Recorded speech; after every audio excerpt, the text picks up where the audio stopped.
یہ وہ ظلم ہے جس کے بارے میں ہر کوئی آواز اٹھا سکتا ہے، وہ مرد بھی اٹھا سکتے ہیں کہ یہ عورتوں کے ساتھ کیا ہو رہا ہے، اور مردوں کو بھی میں نے ایسی عورتوں کے لیے آواز اٹھاتے ہوئے دیکھا ہے۔ یہ عورتوں کا کوئی ٹھیکہ نہیں ہے کہ وہ ایسی عورتوں کے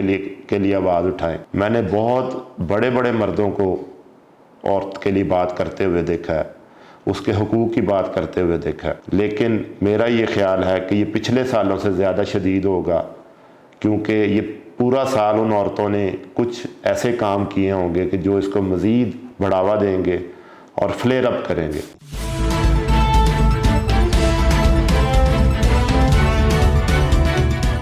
عورت مارچ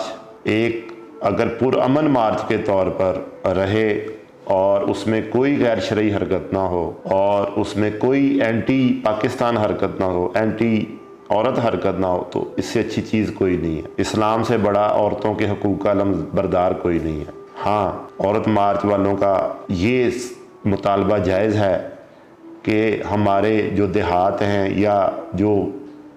دور کے ایریاز ہیں، شہروں میں تو نہیں، دیہات وغیرہ میں بعض جگہوں پر عورت کے ساتھ واقعی زیادتی کی جاتی ہے، اس کے ساتھ جانوروں جیسا سلوک کیا جاتا ہے،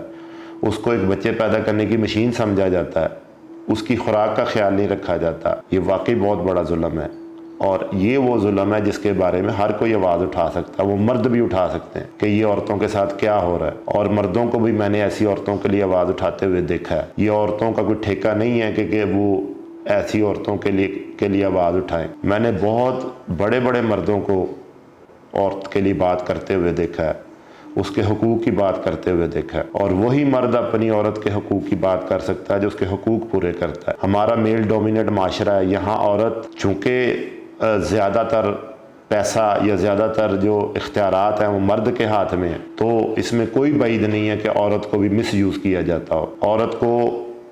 کے ساتھ ناروا سلوک کیا جاتا ہو، عورت کو اس بات پر مجبور کیا جائے کہ وہ صرف بیٹے پیدا کرے، بیٹیاں نہ پیدا کرے۔ لیکن یہ تو ساری جہالت کی چیزیں ہیں، یہ تو جہالت کے ایام کی باتیں ہیں، اس کا نہ تو ہمارے ملک سے اور نہ ہمارے اسلام سے کوئی تعلق ہے۔ اگر کوئی ایسا کر رہا ہے، کسی عورت کے ساتھ ناروا سلوک کر رہا ہے، چاہے وہ مرد ہے یا چاہے وہ عورت ہے، وہ دونوں ہی قابل سزا ہیں۔ اور کیا آپ نے نہیں دیکھا کہ کسی گھر کے اندر ساس بھی عورت ہوتی ہے اور بہو بھی عورت ہوتی ہے اور اس کی بیٹی بھی عورت ہوتی ہے، تو تینوں کا ایک دوسرے کے ساتھ کتنا رویہ ناروا ہوتا ہے، جبکہ مرد کا ان تینوں کے ساتھ رویہ ایک جیسا ہوتا ہے، اور عورتیں آپس میں ایک دوسرے کی دشمن بن کے اپنی زندگی برباد کر لیتی ہیں۔ اور اس کے حق میں، یعنی عورتوں کے حقوق میں جو بولنے والے لوگ ہیں، یہ عورتیں پھر ان کے خلاف ہو جاتی ہیں۔ اس کی جو سب سے بڑی مثال میں دوں گا، ایک رائٹر ہے خلیل الرحمان قمر، اس نے جتنا عورتوں کے بارے میں لکھا، اس سے زیادہ میرا خیال کسی نے نہیں لکھا ہوگا۔ تو سب سے پہلے عورتوں نے اس کے خلاف آواز اٹھانی شروع کر دی، اور بعض ٹی وی مباحثوں میں بھی اس کے ساتھ اس کی بحث و تکرار ہوئی، اور جو عورتیں اس کے ساتھ بحث کر رہی تھیں، ان کا نہ تو کوئی بیٹا تھا، نہ ان کا کوئی خاوند تھا، نہ ان کا کوئی باپ تھا، وہ معاشرے میں اکیلی رہ رہی تھی اور اس طرح کے فساد برپا کر رہی تھی۔ ہمارے معاشرے کا یہ المیہ ہے، یہاں پہ کوئی بھی موومنٹ کیسی بھی ہو، چاہے وہ سیاسی ہو، مذہبی ہو، عورتوں کی ہو، اس کو کچھ شر پسند عناصر ہائی جیک کر لیتے ہیں اور بعد میں اپنے مقصد کے لیے استعمال کر لیتے ہیں۔ جیسے اگر کوئی مذہبی ریلی ہو یا اگر کوئی مذہبی جلوس ہو، تو اس کے اندر اگر کوئی انسان مخلص ہے تو بہت سارے شر پسند انٹر ہو جاتے ہیں، اور اگر ان میں سے کوئی ایک شر پسند بھی کوئی غلط حرکت کر دے تو پوری کمیونٹی بدنام ہو جاتی ہے۔ عورت مارچ کا بھی یہی حال ہے۔ عورت مارچ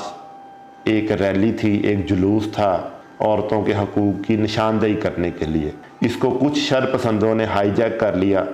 اور ان کو اپنے مقاصد کے لیے استعمال کرنا شروع کر دیا۔ آپ 2018 والا عورت مارچ نکال کے دیکھ لیں اور 2020، 21، 22 والا نکال کے دیکھ لیں، یہ جو سلوگن پیش کیے گئے عورت مارچ کے اندر، یہ وہ سلوگن تھے جو انہوں نے ان کو دیے اور ان کو پوسٹرز پہ لکھ کر دیا، اور انہوں نے چند عورتوں نے پکڑ کے وہ کھڑی ہو گئیں، اور پیچھے عورتوں کو پتہ نہیں تھا کہ انہوں نے یہ سلوگن کیا لکھے ہوئے، کیونکہ اکثر عورتیں ان کے ساتھ بیچاری وہ تھی جو اردو بھی نہیں پڑھ سکتی تھی، وہ جو کہتی جاتی تھی وہ اس کے پیچھے آواز بلند کرتی جاتی تھی۔ ہمارے معاشرے میں جہالت کو کیش کرانا بہت آسان ہے، آپ کوئی بھی لبادہ اوڑھ لیں اور آپ لوگوں کو ساتھ لے کر چلنا شروع کر دیں اور کچھ لوگوں کو بلیک میل کرنا شروع کر دیں۔ میرا خیال ہے کہ عورت مارچ میں جتنی بھی عورتیں تھیں ان کو اکثر کو یہ نہیں پتہ ہوگا کہ ہم یہ جلوس کس لیے نکال رہے ہیں، لیکن چونکہ کچھ آزاد خیال عورتوں نے اس کو ہائی جیک کیا اور ان کو استعمال کیا، اور جس کی وجہ سے یہ ساری کنٹروورسی پیدا ہوئی۔ 8 مارچ کو دوبارہ عورت مارچ آ رہا ہے، اللہ کرے کہ اس دفعہ بھی یہ پرامن رہے، اور یہ جو چند نام نہاد قسم کے سوشل ایکٹیوسٹ یا فیمنسٹ قسم کی عورتیں ہیں، یہ اس دفعہ بھی اس کو مس یوز نہ کریں، اپنے مقاصد کے لیے استعمال نہ کریں، اور ملک کے اندر پہلے ہی اتنی افراتفری اور مزید کوئی افراتفری نہ پیدا ہو۔ لیکن میرا یہ خیال ہے کہ یہ پچھلے سالوں سے زیادہ شدید ہوگا، کیونکہ یہ پورا سال ان عورتوں نے کچھ ایسے کام کیے ہوں گے کہ جو اس کو مزید بڑھاوا دیں گے اور فلیئر اپ کریں گے، اور جس سے ایک نیا فتنہ پیدا ہوگا، اور میرا خیال ہے کہ پچھلے سالوں سے زیادہ فساد پیدا ہوگا۔ لیکن اگر یہی عورتیں ہوش کا ناخن لیں اور یہی عورتیں اگر اپنے مارچ کو پرامن رکھیں تو مرد بھی ان کے ساتھ شامل ہو جائیں گے، لیکن اگر وہ اس کو اینٹی میل کے طور پہ یوز کریں گے یا مردوں کے خلاف یوز کریں گے، سارے مرد ایک جیسے نہیں ہوتے، ساری عورتیں بھی ایک جیسی نہیں ہوتی۔ دنیا میں ہمارے پیغمبر سے بڑا کوئی شخص نہیں تھا، کوئی لیڈر نہیں تھے، اور ان کی زندگی ہر وقت مصروف رہتی تھی، اور وہ انسانیت کے لیے کچھ نہ کچھ ضرور کر رہے ہوتے تھے، لیکن ان کی گھر کی عورتوں نے بھی ان کو سپورٹ کیا، اور آپ نے بھی ان کے حقوق کا خیال رکھا۔ وہ عورتیں بھی پیغمبر کو کہہ سکتی تھیں کہ ہمیں بھی محلات بنا کے دیں، وہ عورتیں بھی پیغمبر کو کہہ سکتی تھی کہ ہمیں بھی باغ لے کر دیں۔ اس سے بڑی کیا بات ہو سکتی ہے کہ حضرت فاطمہ حضور صلی اللہ علیہ وسلم کے پاس آئیں اور کہا جی میرے لیے کسی خادم کا انتظام کر دیں، تو آپ نے فرمایا میں تمہیں اس سے بہتر یہ نہیں کہ میں یہ تمہیں کلمے بتا دوں کچھ، تم یہ پڑھ لیا کرو۔ تو کیا پیغمبر کو اپنی بیٹی سے محبت نہیں تھی؟ ان کو تو سب سے پہلے ان کا خیال کرنا چاہیے تھا۔ کیا ہم یہ کہیں گے کہ پیغمبر نے حضور صلی اللہ علیہ وسلم نے اپنی بیٹی کے ساتھ ظلم کیا، ان کو خادم نہیں دیا؟ بات صرف اتنی سی ہے کہ وہ عورتیں اپنے لیمیٹیشنز کو، اپنے حقوق کو اور مردوں کے حقوق کو جانتی تھی۔ ادروائز اگر عورت اپنے حقوق کے لیے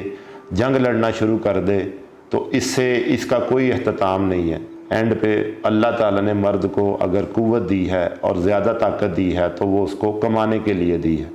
عورت کے پاس جو طاقت ہے وہ مرد کے پاس نہیں ہے۔ مرد بچہ نہیں پیدا کر سکتا، جتنی تکلیف سے بچہ پیدا کرنے کے دوران عورت گزرتی، مرد سوچ بھی نہیں سکتا، اور دوبارہ پیدا بھی ہو جائے تو نہیں کر سکتا۔ لیکن دونوں کا اپنا فیلڈ ہے، دونوں کا اپنا ایریا آف فیلڈ ہے۔ عورت کی اسپیشلٹی اور ہے، مرد کی اسپیشلٹی اور ہے۔ اگر دونوں ہی گھر کو چھوڑ کر کام پر نکل پڑیں گے اور معاشرے کے دھکے کھانے شروع کر دیں گے تو اللہ نے جو خاندانی نظام بنایا تباہ ہو جائے گا، اور بچے یورپ میں جیسے رول رہے ہیں اور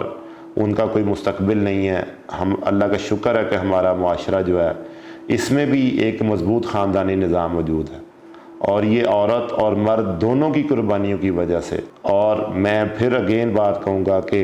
ہم عورت مارچ کے خلاف نہیں ہیں، نہ عورتوں کے خلاف ہے، لیکن اس کو غلط یوز کرنے کے لیے، اس کو مس یوز کرنا، یہ سب سے بڑی بدقسمتی ہے، اور اس کو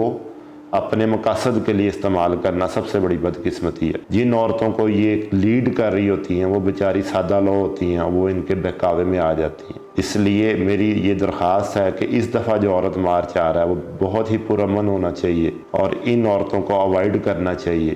اور اس کو 2018 والے مارچ کی طرح پہ کرنا چاہیے، منانا چاہیے۔ آپ کو مارچ کرنے سے کوئی نہیں روک سکتا، لیکن وہ پرامن ہونا چاہیے، اس میں کوئی غیر شرعی حرکت نہیں ہونی چاہیے، اس میں پاکستان کے خلاف کوئی بات نہیں ہونی چاہیے، اس میں مردوں کے خلاف کوئی بات نہیں ہونی چاہیے۔